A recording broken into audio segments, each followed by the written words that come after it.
Good morning, 8th graders. Today you're going to be watching a video on the Trail of Tears, which provides some history about Native Americans and some background information for our novel.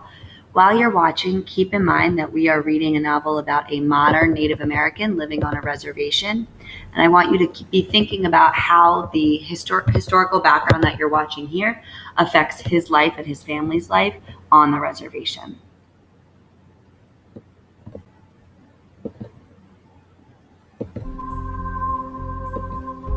The promises of the United States government were that if the Cherokees, the Creeks, the Choctaws, the Seminoles, the Chickasaws could somehow assimilate ways of living that were more like their white neighbors, that they could be the political and social equal of their white neighbors.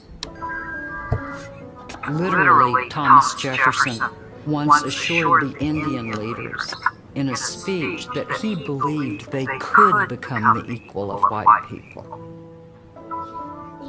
You will unite yourselves with us, President Jefferson said. Join our great councils and form one people with us, and we shall all be Americans.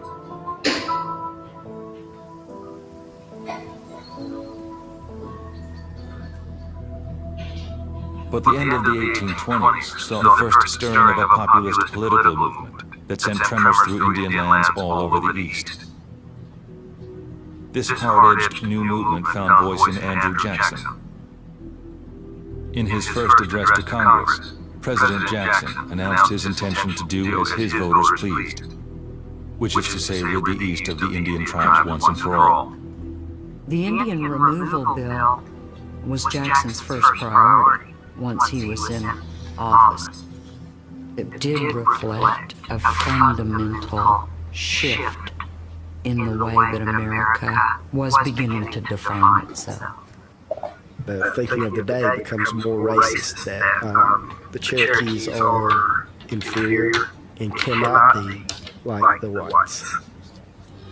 The legislation passed, and President Andrew Jackson's signature made Indian removal the law of the land.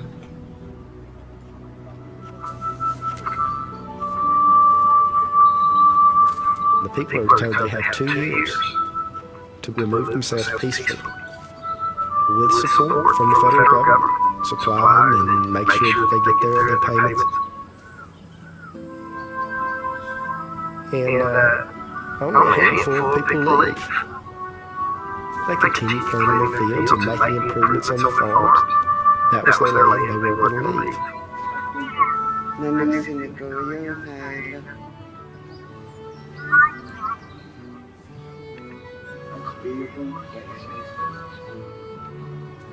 For the vast majority of the Cherokee people, removal was not an option.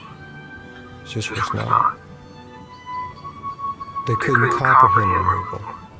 They couldn't comprehend that a handful of people signing a piece of paper would be enough to remove them from their homelands.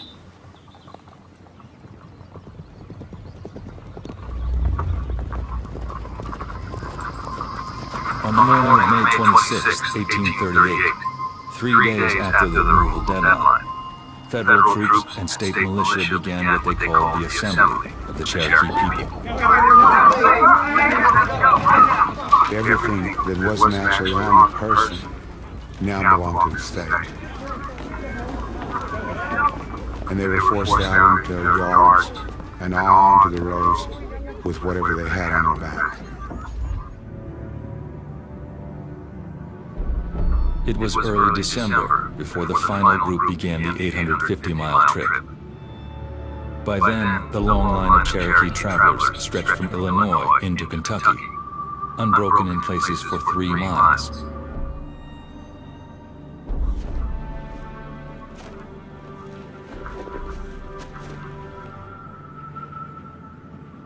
No one could have predicted that one of the hardest winters in memory would strike that year. A New Englander passing through western Kentucky noted the sad procession. 2,000 people, sick and feeble, many near death. One woman was carrying her youngest child who was dying in her arms. The Indians buried 14 or 15 at every stopping place. The United States gained a lot of land, but a loss for the American government is the blemish, the stain it places upon our national honor.